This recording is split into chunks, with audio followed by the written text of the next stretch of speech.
Good morning, Emmanuel Baptist, to all those that watch the devotions. Glad to be with you on Thursday morning, and I appreciate the Lord's help in the service Wednesday night and all the comments, how God helped people. I do thank you for your comments. It lets me know you're listening, lets me know that God's working even though we're in a live stream situation. This morning, I want to look at Matthew chapter number 5. I was counseling someone, and these verses come up, and the Lord spoke to my heart through them. Matthew chapter 5, verse 13, the Bible said, "Ye are the salt of the earth. But if the salt have lost his savor, wherewith shall it be salted? It is henceforth good for nothing, but to be cast out and to be trodden under foot of men." And I thought about that. And of course, on Wednesday morning, I did a devotion on our speech being seasoned with salt. But I want to talk to you today about salt. And then tomorrow, we're going to look at those other verses on light. But salt speaks to us about our influence. Salt tells us that we have influence in this world. As I got to looking at salt, there's just three things that I want to point out about it that hopefully will help us. God said we're the salt of the earth. And so that's, first of all, he's comparing us to salt. And salt preserves meat from decaying, from putrefying. It would become corrupt. It would start stinking and perishing if it wasn't for salt.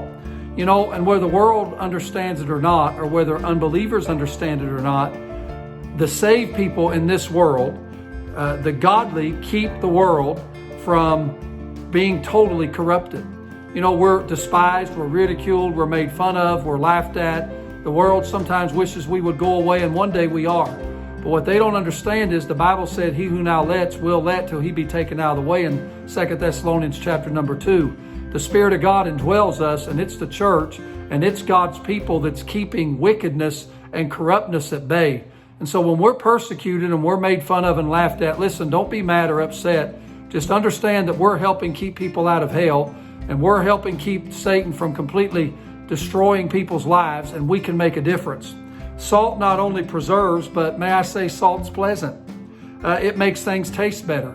You know, and God says to you and I that our job in this world is to make things better. You know, we ought to influence for the better our family, our marriage, our children, all the areas that we touch, our home, our church, our job, our community, our neighborhood. Are you making things better, or are you making things worse as a child of God? God said you're the salt of the earth. But if the salt has lost its savor, it's henceforth good for nothing but to be cast out and to be trodden under foot of men. Salt with no flavor, salt that doesn't season, salt that doesn't make anything better is useless. And I'm afraid many times as children of God and as churches, we become useless in our home, in our church, in our community, on our jobs, because we're not seasoned. We're not doing the right thing. We should be trying to make things better. We ought to be trying to improve and help people, give the gospel, encourage them, live a life that's pleasing unto God. God help us to do that. Salt preserves, salt is pleasant, but then salt produces thirst. You know, if you eat something salty, you're going to need some water. You know, and as children of God, we've got a responsibility to live in such a way that people get thirsty for what we have.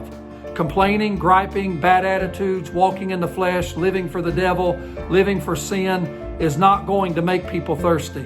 But as we walk in the Spirit and as we live for God and serve God, as we live an anointed life, we can cause sinners to want what we have. God help us to make some people thirsty. Are you making anyone thirsty? Are you preserving? Hope you have a great day today. God bless you.